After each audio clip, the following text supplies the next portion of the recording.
तो हमारा next topic है कॉम्पटन इफेक्ट और कॉम्पटन स्कैटरिंग। देखो अब कॉम्पटन स्कैटरिंग है वो क्या कह रहा है, हम थोड़ा स्पीड से आगे बढ़ने वाले हैं और हम लेंथी डेरिवेशन है उसमें नहीं जाने वाले हैं। कॉम्पटन स्कैटरिंग है वो क्या कह रहा है कि in the scattering of the radiation with matter the wavelength after scattering is larger than the incident radiation.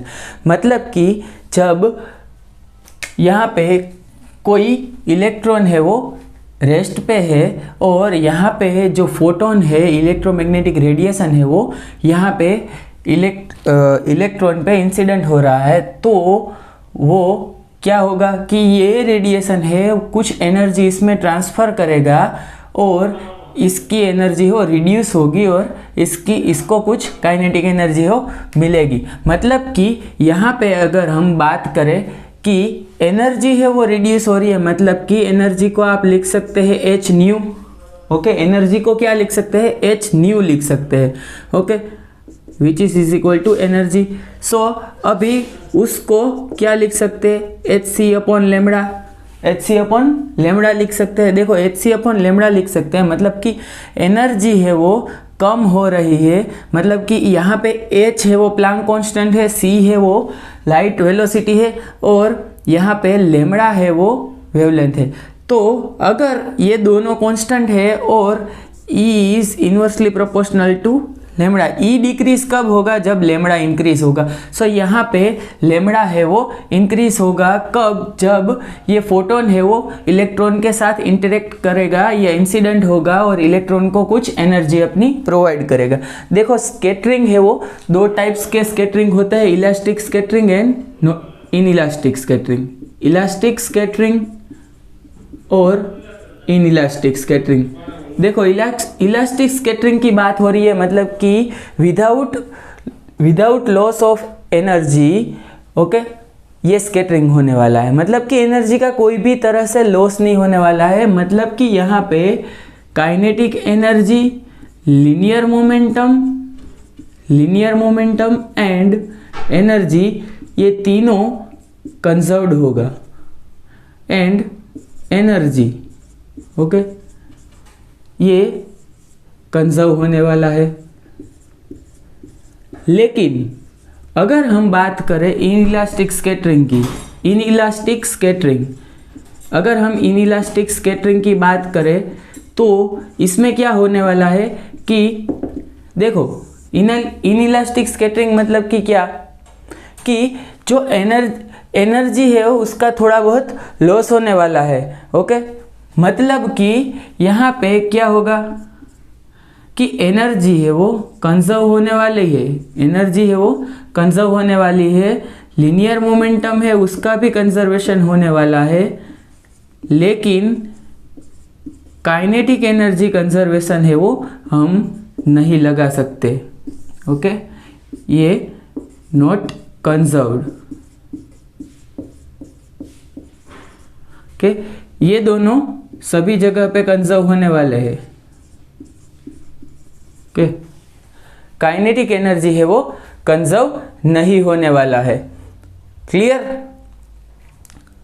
तो देखो यहाँ पे हम एनर्जी की बात कर रहे थे, so energy is proportional to 1/λ। तो अब क्या होने वाला है कि जब लेमड़ा की हम बात कर रहे हैं और एनर्जी है वो लेमड़ा जैसे जैसे डिक्रीज होगा वैसे एनर्जी इंक्रीज होने वाली है। और एनर्जी देखो हमें पता है कि यूवी रेडिएशन है उसकी, जो यूवी है उसकी फ्रीक्वेंसी है वो हाई होती है, उसकी फ्रीक्वेंसी हाई होती है, इसलिए एनर्जी है उसकी हाई है, एनर्जी हाई होती है। और वेवलेंथ जो है, वेवलेंथ है वो लो। ओके, वेवलेंथ है वो बहुत ही कम होती है। अब यहाँ से ये हमने डेफिनेशन है वो देख लिया, इससे आगे चलेंगे और एक फॉर्मूला है वो लिखने वाले हैं हम। कौन सा फॉर्मूला? देखो delta lambda is equal to lambda dash minus lambda which is equal to 1 minus cos theta of lambda C. यहाँ पे डेल्टा लेमड़ा है उसको बोलेंगे Compton shift, Compton shift. Okay, Compton shift बोल रहे हैं अभी हम। लेमड़ा डैश है वो वेवलेंथ है किसकी, वेवलेंथ ऑफ क्या है, wavelength of scattered photon, scattered photon है। अब लेमड़ा है वो यहाँ पे क्या है कि वो वेवलेंथ है किसकी, इंसिडेंट फोटोन की, इंसिडेंट फोटोन। और यहाँ पे थीटा है वो स्कैटरिंग एंगल है, और लेमड़ा सी है उसको बोलेंगे हम h/m0c। ओके, वो क्या है, कॉम्पटन वेवलेंथ, कॉम्पटन वेवलेंथ, उसको क्या बोलेंगे, कॉम्पटन वेवलेंथ। देखो अभी यहाँ पे ये कांस्टेंट होगा, क्यों, क्योंकि m0 है वो भी कुछ कांस्टेंट होने वाला है, c भी कांस्टेंट है, h भी कांस्टेंट है। ओके, तो लेमड़ा सी कॉम्पटन वेवलेंथ है वो कुछ हमें कांस्टेंट मिलने वाला है। तो ये इलेक्ट्रॉन है उसके लिए भी अलग मिलेगा और प्रोटॉन के लिए भी अलग मिलेगा। आपका वर्क ये है कि आपको क्या करना है, ये यहाँ पे इलेक्ट्रॉन का मास पुट करना है और एक बार प्रोटॉन का मास पुट करना है, और आपको अपनी बुक में इलेक्ट्रॉन और प्रोटॉन के लिए ये जो वेवलेंथ है वो लिख देना है। Okay, Compton wavelength of proton, ये दोनों आपको लिखने हैं। अब देखो ये इक्वेशन है वो आपका मेन इक्वेशन है, मतलब कि ये रखना है आपको याद, इससे आप प्रॉब्लम भी सॉल्व कर सकते हैं और कोई भी जीसेट का क्वेश्चन है उस रिलेटेड टू कॉम्पटन इफेक्ट वो आपको सोल्व इसी से ही करना होगा।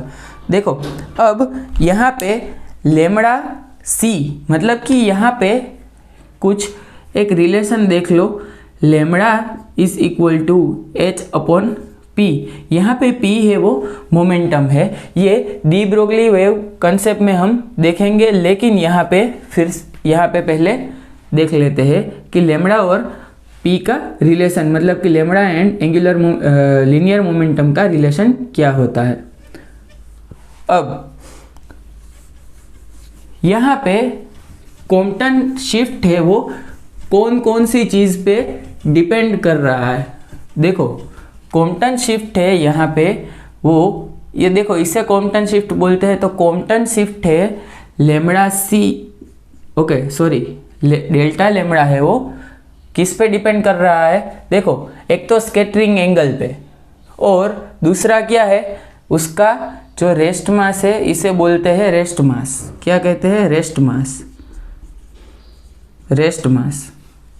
तो delta lambda depends on scattering angle,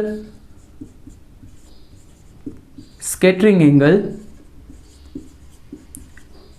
and दूसरा क्या है, scattering angle and rest mass, and rest mass, and it is independent of,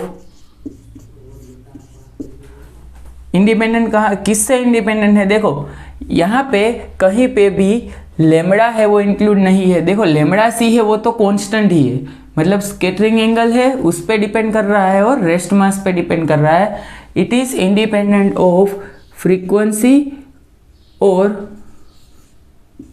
wavelength lambda, मतलब कि जो शिफ्ट है वो यहाँ पे इंसिडेंट फ्रीक्वेंसी है उस पर डिपेंड नहीं करने वाला है, इंसिडेंट फ्रीक्वेंसी है या इंसिडेंट वेवलेंथ है उस पर डिपेंड नहीं करने वाला है। तो अब चलते हैं उससे भी आगे कि लेमड़ा डैश है। देखो lambda dash is equal to क्या होगा, delta lambda plus lambda, delta lambda plus lambda. तो यहाँ पे देखो यहाँ पे लेमड़ा इंक्लूड हो गया, मतलब कि ये जो स्कैटर्ड फोटोन है, स्कैटर्ड फोटोन की wavelength, scattered photon wavelength, sorry wavelength of scattered photon, wavelength of scattered photon depends on incident wavelength, incident wavelength, okay, incident wavelength पे डिपेंड करने वाला है क्या, स्कैटर्ड फोटोन की वेवलेंथ। अब यहाँ पे एक क्वेश्चन देखेंगे हम, और उसमें हम लीनियर मोमेंटम कंजर्वेशन और जो भी चीज़ है वो इसमें एक आइडियल एग्जांपल तरीके से यहाँ पे कॉम्पटन इफेक्ट का एक क्वेश्चन देख लेते हैं कि क्वेश्चन है वो आपको क्या दिया गया है। तो ये इक्वेशन आपको मेमोराइज करना है। यहाँ पे मैंने बोला है कि लेंथी डेरिवेशन सब है, तो आपको मेमोराइज करना है कि कॉम्पटन इफेक्ट में ये इक्वेशन है वो आपको बहुत ही काम आने वाला है। अब उससे चलते हैं आगे कि काइनेटिक एनर्जी ऑफ, देखो eight which angle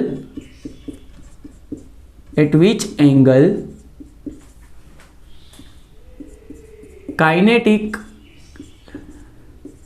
energy of electron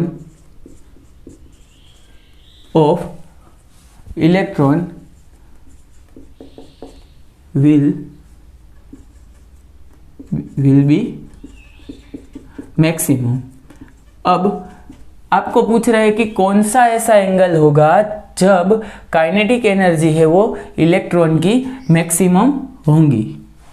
देखो पहले काइनेटिक एनर्जी का रिलेशन हमें पता है कि यहाँ पे H nu is equal to, जो हमने कहाँ पे पढ़ा था, फोटो इलेक्ट्रिक इफेक्ट में, एच न्यू डैश, मतलब कि यहाँ पे जो एनर्जी आने वाली है, इंसिडेंट एनर्जी है, वो किस पे डिपेंड करने वाली है। देखो ये इंसिडेंट एनर्जी है वो इलेक्ट्रॉन को काइनेटिक एनर्जी और जो स्कैटर्ड फोटोन है उसका जो एनर्जी है उसके सम जितनी होगी। मतलब कि यहाँ पे जो एच न्यू है वो इसकी एनर्जी है, और यहाँ पे जो एंगल ऑफ ये रिकॉइल ऑफ इलेक्ट्रॉन लिखा है, मतलब कि इलेक्ट्रॉन को रिकॉइल करने में जो एनर्जी आ रही है, इलेक्ट्रॉन की कुछ काइनेटिक एनर्जी होगी, तो ये काइनेटिक एनर्जी है वो ये है। ये कब मैक्सिमम होगी वो हमें देखना है। तो के ई मैक्स कब होने वाली है, H nu minus nu dash, okay. अब न्यू माइनस न्यू डैश लिख दिया, उसको मैं लिख सकता हूँ क्या, C by lambda, so H C 1 lambda minus 1 lambda dash. So इसको मैं लिख सकता हूँ क्या, lambda dash minus lambda upon lambda into lambda dash. तो यहाँ से रिलेशन हमें पता है कि लेमड़ा डैश माइनस लेमड़ा है उसको क्या कहते हैं, डेल्टा लेमड़ा। क्या कहने वाले हैं हम, डेल्टा लेमड़ा। सो इसकी जगह पे हम लिख देते हैं डेल्टा लेमड़ा, और यहाँ पे हम क्या लिखेंगे, लेमड़ा डैश की जगह पे हम क्या लिख सकते हैं, देखो लेमड़ा डैश है उसकी जगह पे डेल्टा लेमड़ा प्लस लेमड़ा लिख सकते हैं। सो यहाँ पे लिख सकते हैं डेल्टा लेमड़ा प्लस लेमड़ा। देखो यहाँ पे ये जो इक्वेशन है उसमें काइनेटिक एनर्जी मैक्स, ओके, कब होगी, only if 1 delta lambda plus lambda is minimise.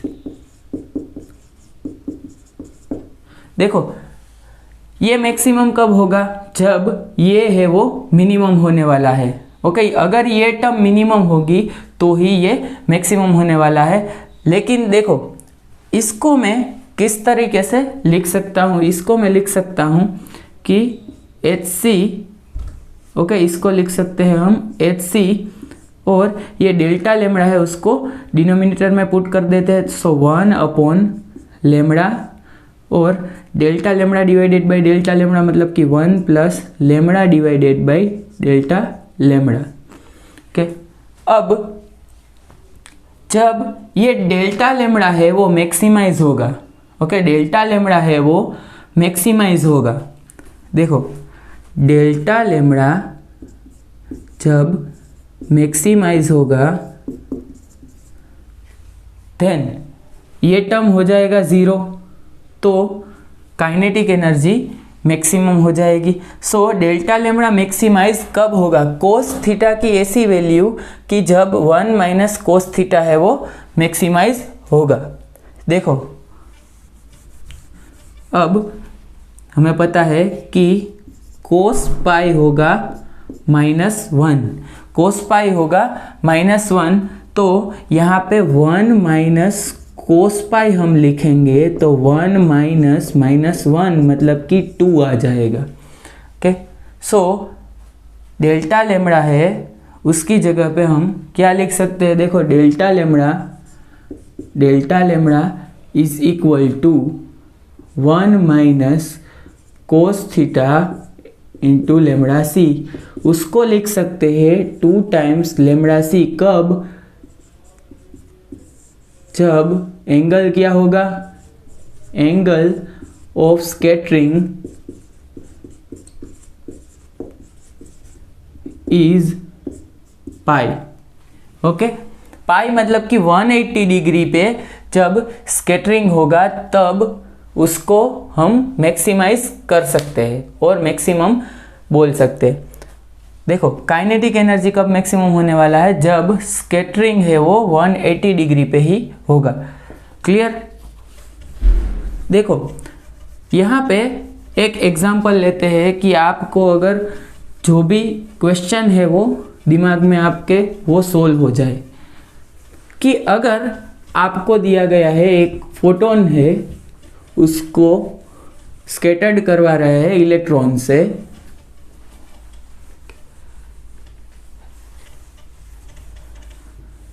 देखो यहाँ पे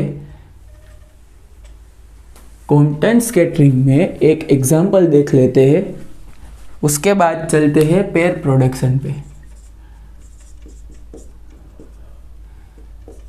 कि in a quantum scattering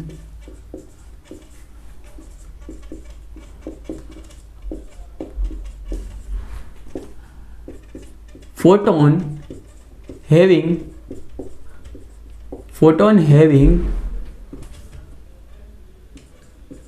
wavelength h upon m0c is scattered by an angle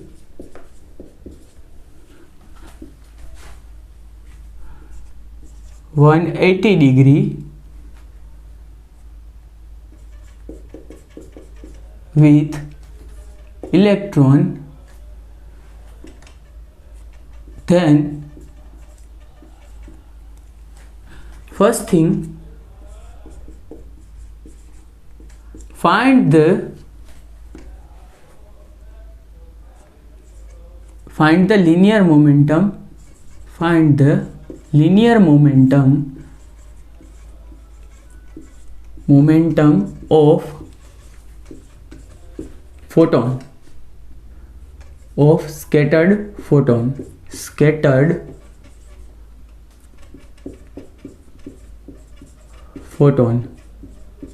तो यहाँ पे लीनियर मोमेंटम है, उसको फाइंड करने के लिए हमें क्या करना होगा कि पहले उसकी वेवलेंथ है वो यहाँ पे निकालनी होगी। सो यहाँ पे हमें पता है डेल्टा लेमड़ा, यहाँ पे ऑप्शन में नहीं दे रहा हूँ, delta lambda is equal to 1 minus cos theta and lambda C, मतलब कि यहाँ पे हम क्या करेंगे कि स्केटरिंग किससे हो रहा है, 180 डिग्री से हो रहा है, मतलब कि यहाँ पे कोस पाई आएगा, मतलब कि यहाँ पे हो जाएगा 2 lambda C.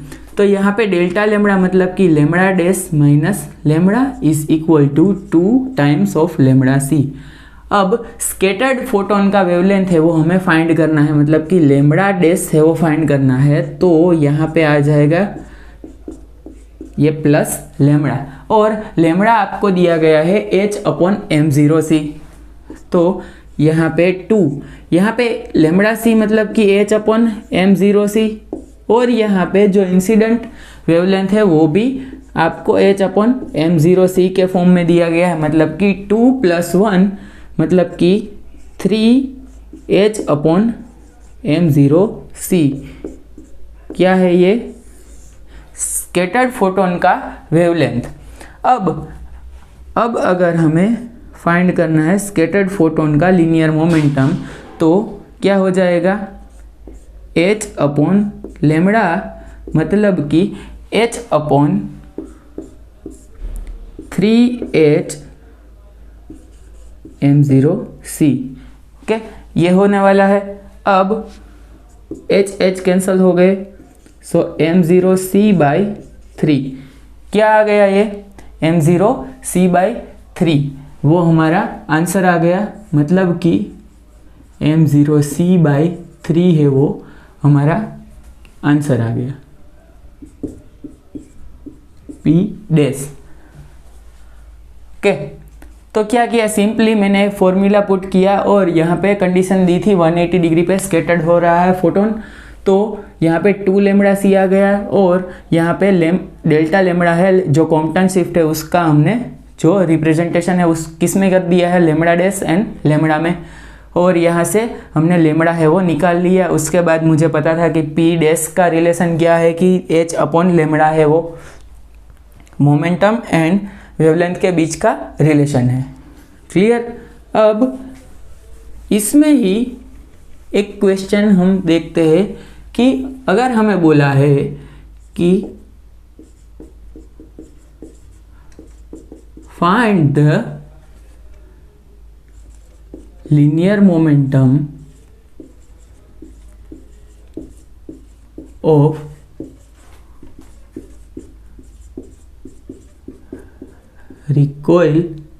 Recoiling of electron.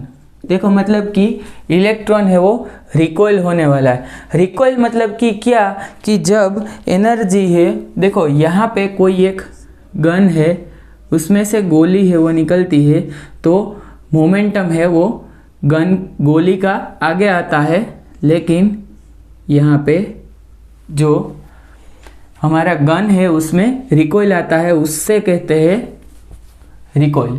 अब रिकॉइल में कुछ एनर्जी है वो होने वाला है, मतलब कि इलेक्ट्रॉन है उसका एनर्जी हमें फाइंड करना है। तो देखो यहाँ पे इलेक्ट्रॉन है स्टेबल, यहाँ से ये P आ रहा है, P मतलब कि फोटोन जो कि इंसिडेंट है, ये है इलेक्ट्रॉन, और कोई एंगल पे ये इलेक्ट्रॉन है वो स्कैटर्ड हो रहा है, और कोई एंगल पे फोटोन है वो स्कैटर्ड हो रहा है। तो देखो यहाँ पे बताया है कि 180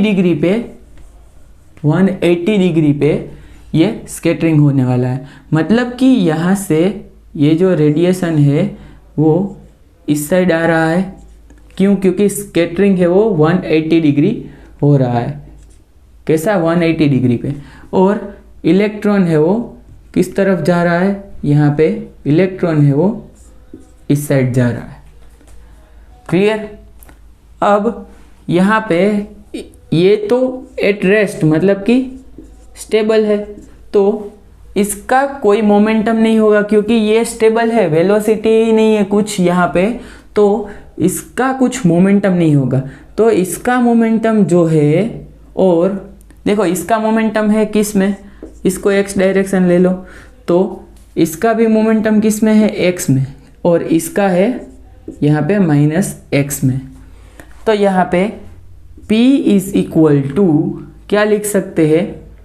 देखो ये इलेक्ट्रॉन यहाँ पे प्लस सभी का जो सम है वो 0 हो जाएगा, मतलब कि P प्लस PE माइनस ये क्या था P डैश, मतलब कि जो स्कैटर्ड फोटोन है उसका मोमेंटम।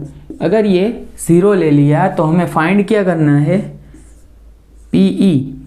ओके, तो PE हम कैसे फाइंड करें? देखो ये वेक्टर सम है। ओके, ये है वेक्टर सम।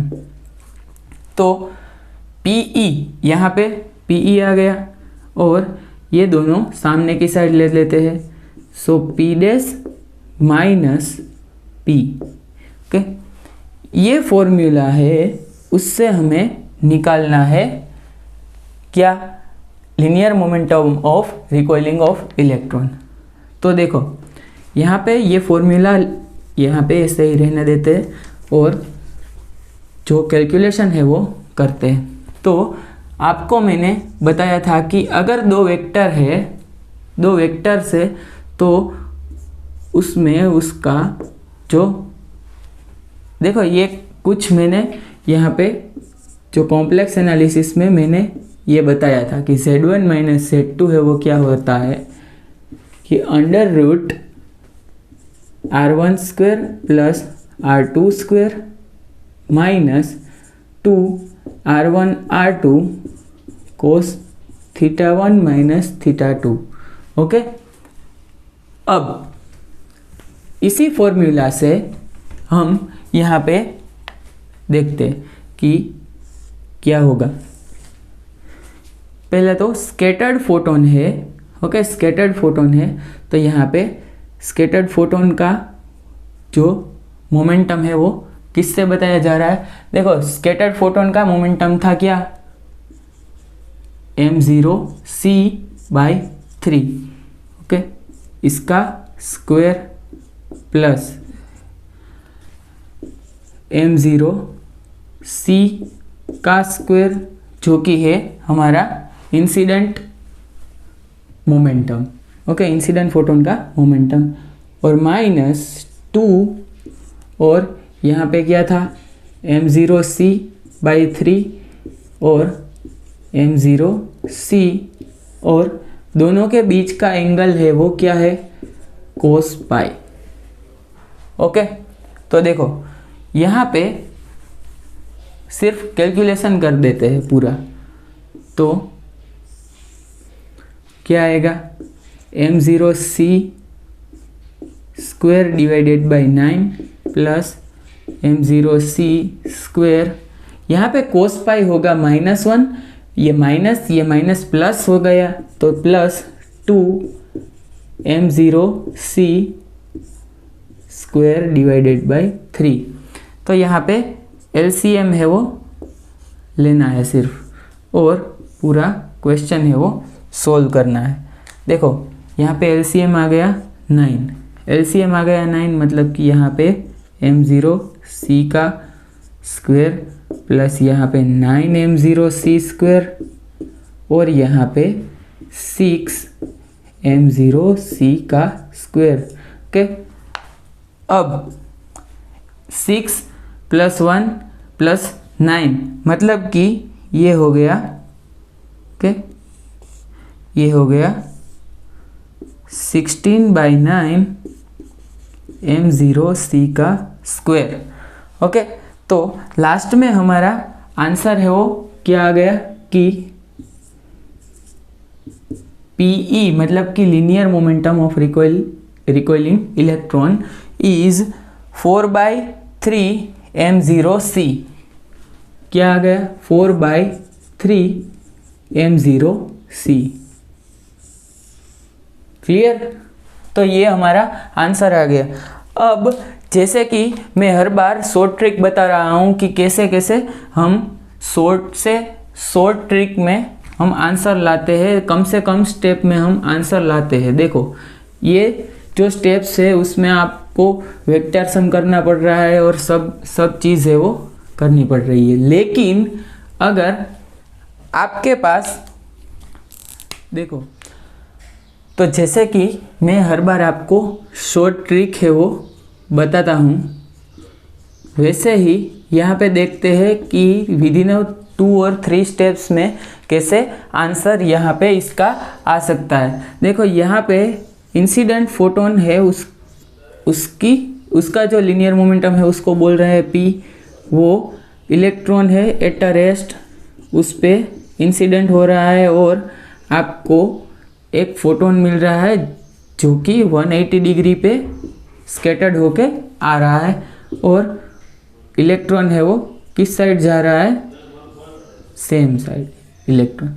अब यहाँ पे देखो आपको क्या करना है कि जो लीनियर मोमेंटम है before scattering which is equal to after scattering, ऐसा लिख देते हैं p, और आप पूरा का पूरा यहाँ पे लिख दो लीनियर मोमेंटम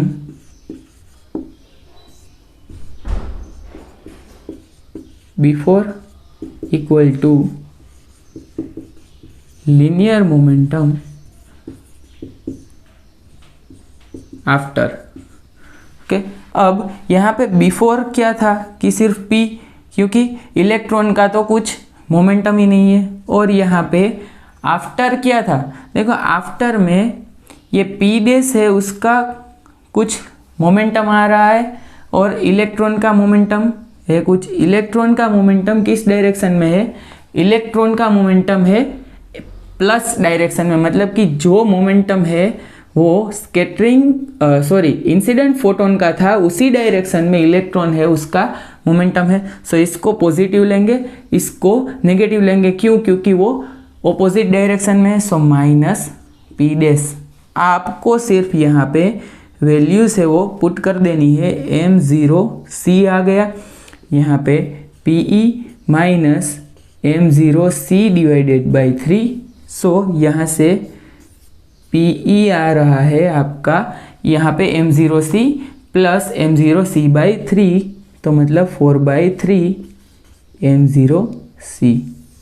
ओके, देखो सेम ही आंसर आ रहा है बिना कुछ वेक्टर सम किए। देखो यहाँ पे मैंने डायरेक्शन है वो पहले कंसीडर कर ली, और जो पहले प्रॉब्लम किया था, मतलब कि पहली वाली मेथड से किया था, उसमें क्या था कि हमने सिर्फ वेक्टर सम किया है, डायरेक्शन है उसको कंसीडर नहीं किया है। ओके, यहाँ पे डायरेक्शन कंसीडर करके मैंने साइन है वो चेंज कर दी। ओके, अब चलते हैं इससे आगे कि नेक्स्ट टॉपिक क्या है हमारा, पेयर प्रोडक्शन। देखो अब पेयर प्रोडक्शन है, पेयर एनिहिलेशन है, ये इसी लेक्चर में मैं करवाने वाला हूँ। नेक्स्ट ये टॉपिक है उसमें, उसके बाद डी ब्रोगली वेव कंसेप्ट है, उससे नया लेक्चर शुरू होगा।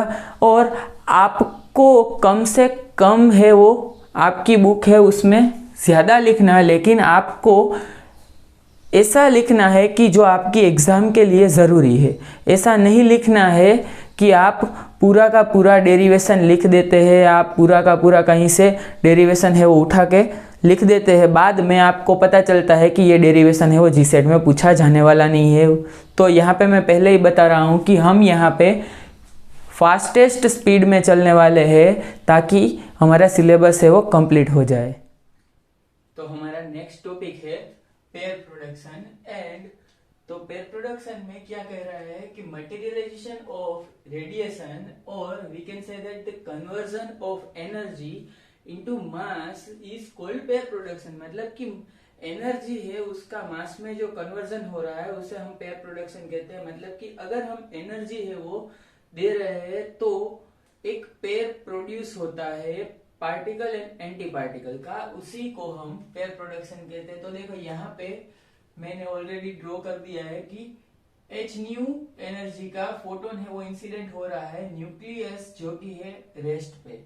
मतलब कि वहां पे ये इंटरेक्शन होगा, और ये इंटरेक्शन से क्या होने वाला है कि एनर्जी है वो किस में कन्वर्ट हो रही है, एक है वो इलेक्ट्रॉन और एक है वो पॉजिट्रॉन। मतलब कि इलेक्ट्रॉन पॉजिट्रॉन पेयर है वो जनरेट हो रहा है, और न्यूक्लियस है उसको भी कुछ काइनेटिक एनर्जी यहाँ पे मिल रही है। तो यहाँ पे अगर हम एनर्जी कंजर्वेशन की बात करें तो क्या होगा कि एनर्जी बिफोर द इंटरेक्शन और एनर्जी आफ्टर द इंटरेक्शन। तो देखो बिफोर द इंटरेक्शन क्या है कि यहाँ पे h न्यू एनर्जी का फोटोन है और न्यूक्लियस की एनर्जी क्या है, रेस्ट पे है, तो मतलब कि रेस्ट मास एनर्जी हो यहाँ पे लिखनी पड़ेगी mnc²। mc² है वो रेस्ट मास एनर्जी होती है। अब यहाँ पे energy of electron, energy of positron and energy of nucleus after the interaction क्या होगी। देखो एक काइनेटिक एनर्जी होगी तीनों की, ke minus ke plus and k of n, और तीनों की रेस्ट मास एनर्जी यहाँ पे लिख दी है, मतलब कि आपको टोटल एनर्जी मिल गई।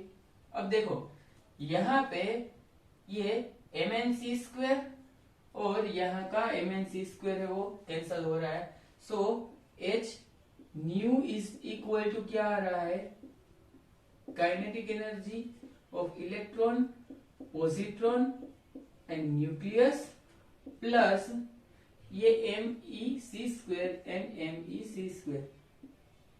ओके, देखो पॉजिट्रॉन और इलेक्ट्रॉन दोनों की रेस्ट मास एनर्जी है वो सेम होती है। सो यहाँ पे 2 टाइम्स है वो मैं लिख रहा हूं, 2 times mec²। Okay, so h nu minimum अगर हम लिखे कि minimum energy required to produce a pair of particle and anti particle. देखो पार्टिकल एंड एंटी पार्टिकल का पेयर प्रोड्यूस करने के लिए इतनी एनर्जी रिक्वायर्ड है, h nu minimum is equal to 2 mec² और we can say that 2 times of rest mass energy. अब देखो ये काइनेटिक एनर्जी है, मतलब कि जो एक्स्ट्रा एनर्जी है इससे भी ज्यादा जो एनर्जी अगर हम देंगे, h न्यू मिनिमम से ज्यादा जब एनर्जी हम देंगे तो वो ये तीनों की काइनेटिक एनर्जी है वो उसमें कन्वर्ट होने वाला है। वो एनर्जी किस में ट्रांसफर होगा, काइनेटिक एनर्जी के रूप में कन्वर्ट होने वाला है। अब यहाँ पे एक स्टेटमेंट भी लिखना है हमें जो कि एग्जामिनेशन पॉइंट ऑफ व्यू के लिए बहुत ही ज्यादा जरूरी है।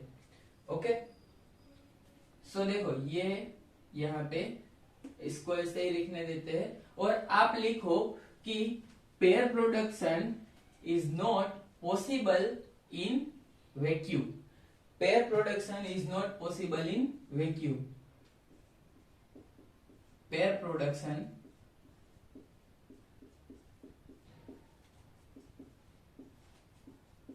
Can not take place in vacuum.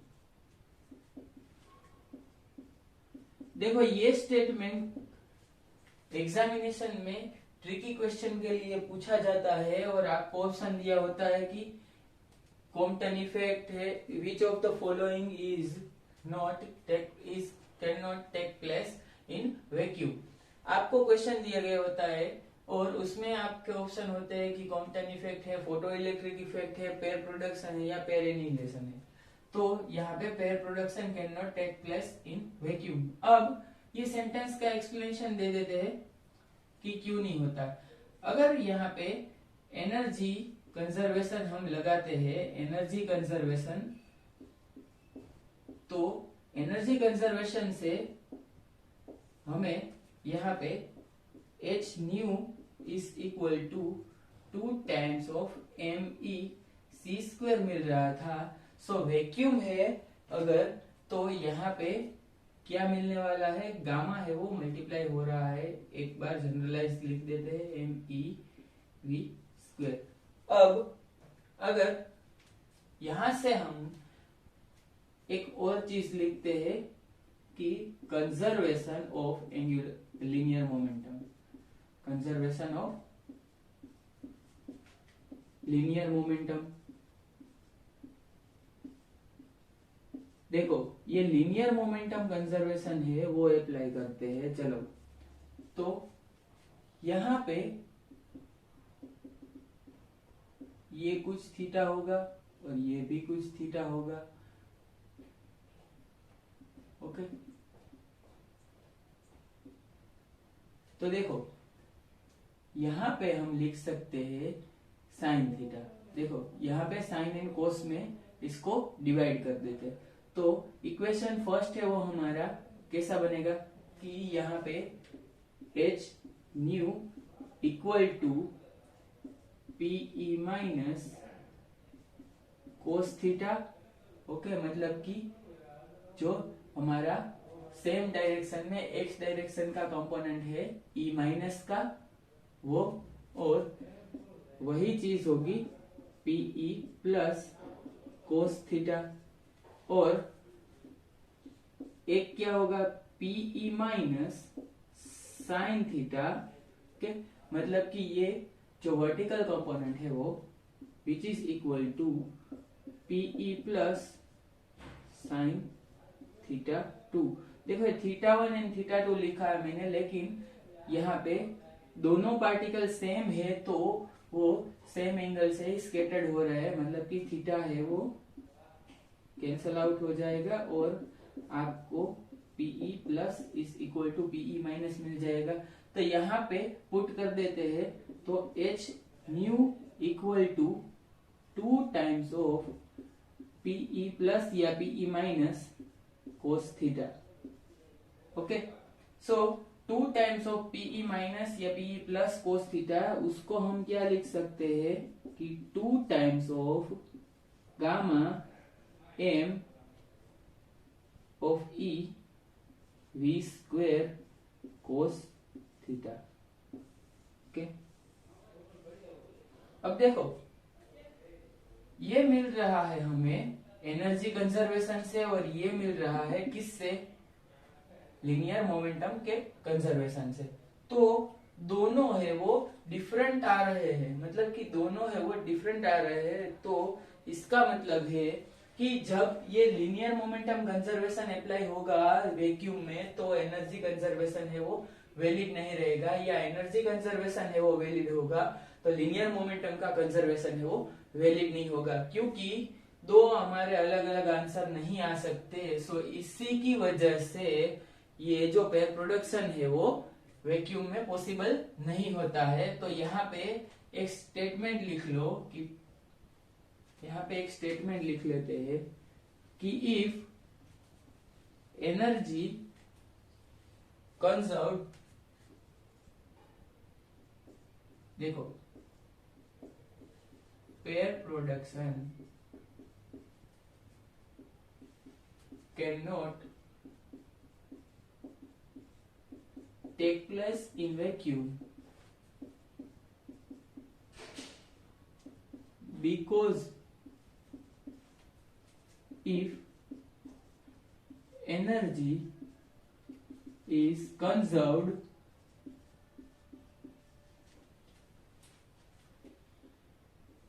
then linear momentum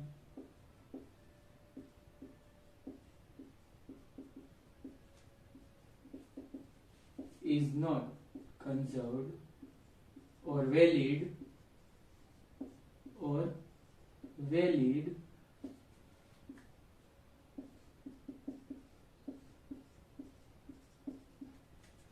वैसे वर्सा, मतलब कि जब एनर्जी है वो कंजर्व हो रही है तो लिनियर मोमेंटम कंजर्व नहीं हो रहा है, और जब लिनियर मोमेंटम कंजर्व हो रहा है तो एनर्जी कंजर्व नहीं हो रही है।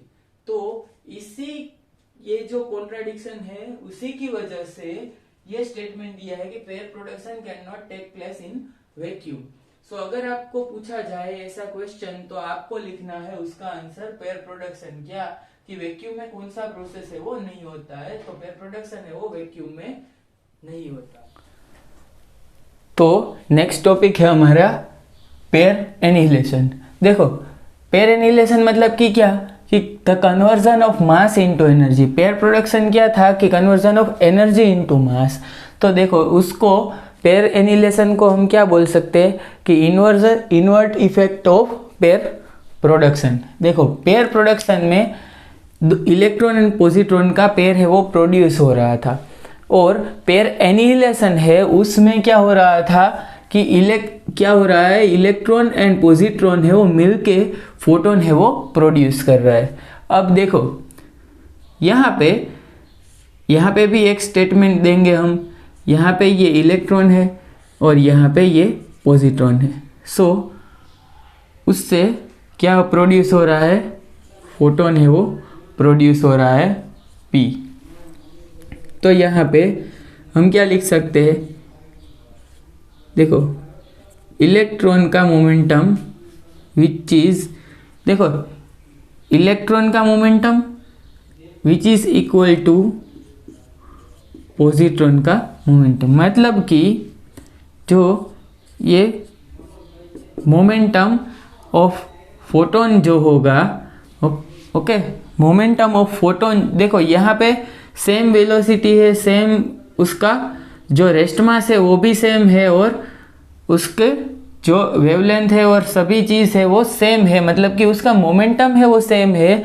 तो यहाँ पे ये दोनों ऑपोजिट डायरेक्शन में आएंगे, तो ये फोटोन है उसका मोमेंटम है वो क्या मिलना चाहिए, क्या मिलना चाहिए, 0। लेकिन देखो ये मिलना चाहिए, ये फोटोन होना चाहिए 0, लेकिन फोटोन का मोमेंटम होता है क्या, h न्यू, ओके न्यू है वो फ्रीक्वेंसी है, फोटोन का मोमेंटम होता है h न्यू। तो इसका मतलब है कि यहाँ पे जो पेयर एनिहिलेशन है उसमें जो फोटोन प्रोड्यूस हो रहे हैं वो पेयर में ही होंगे, मतलब कि वो अकेला फोटोन है वो प्रोड्यूस नहीं होने वाला है। मतलब कि यहाँ पे लिख सकते हैं कि photon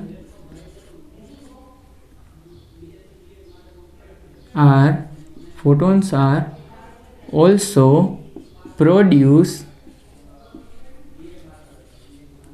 in pair, or no existence of single photon in pair annihilation। क्या, देखो ये प्रोसेस है उसको इतना ही है, ये इफेक्ट जो पेयर एनिहिलेशन है वो सिर्फ इतना सा ही इफेक्ट है, ओके। लेकिन अगर आपको क्वेश्चन पूछा जाए पेयर एनिहिलेशन का, तो आपको अगर नाम सुना है कुछ उसके बारे में पता है तो आप बोल सकते हैं। और अभी दूसरा लिख लो कि पेयर प्रोडक्शन है, देखो पेयर प्रोडक्शन जो मैंने बताया है उसमें आपको पता है कि आपका जो एनर्जी है, minimum energy is required to produce a pair of particle and anti particle, तो वो क्या आता है 2 टाइम्स MEc² या V², जो भी आप लिख दो, ओके। अब देखो यहाँ पे जो ये 2 times of rest mass energy लिख सकते हैं, 2 times of rest mass energy. देखो रेस्ट मास एनर्जी आपको पता है और उसको आप 2 टाइम्स कर देंगे तो आपको h न्यू मिनिमम मिल जाएगा। तो देखो इलेक्ट्रॉन है उसकी रेस्ट मास एनर्जी है 0.511 MeV, तो इसको आप 2 से मल्टीप्लाई कर दो, ओके, तो कुछ आ जाएगा 1.022, ओके। तो इतनी एनर्जी है वो रिक्वायर्ड होगी किसके लिए, इलेक्ट्रॉन एंड पॉजिट्रॉन की पेयर के लिए, किसके लिए, इलेक्ट्रॉन एंड पॉजिट्रॉन की पेयर के लिए। अब अगर प्रोटॉन एंड एंटी प्रोटॉन की पेयर की बात करें, प्रोटॉन एंड एंटी प्रोटॉन, देखो प्रोटॉन एंड एंटी प्रोटॉन की बात करें तो उसकी जो h न्यू मिनिमम है उसकी पेयर है वो प्रोड्यूस करने के लिए कितनी एनर्जी चाहिए, 2 टाइम्स ऑफ 938.3, मतलब कि कुछ ऐसा आपका आंसर आएगा, ओके, किस में, MEV में, ओके। अब देखो यहाँ तक आपको लिखना है और आपकी बुक है वो कंप्लीट होनी चाहिए। और लास्ट में सिर्फ इतना ही बोलूँगा कि अब जो हो रहा है शुरू डी ब्रोगली वेव कंसेप्ट से, वो आपको फोकस करके रखना है। डी ब्रोगली वेव कंसेप्ट के बाद उसमें ही हम फेज वेलोसिटी एंड जो ग्रुप वेलोसिटी है वो देख लेंगे। उसके भी बाद हम स्टार्ट कर देंगे हमारा वेव फंक्शन एंड जो पोस्टुलेट है वो क्वांटम मैकेनिक्स के और हिल्बर्ट स्पेस। उसके बाद सब टॉपिक्स है वो बार बार एक बार मैं ये बता रहा हूँ कि ताकि आप टॉपिक है वो आपको पता चले, नए नए टॉपिक्स। ओके, तब तक के लिए आप ये वीडियो देख लीजिए। अगर आपको कोई कुछ समझ नहीं आ रहा है तो आप मुझे कॉल भी कर सकते हैं और हमारे एप्लीकेशन के ग्रुप में भी आप मैसेज डाल सकते हैं। Thank you. Wait for the next video.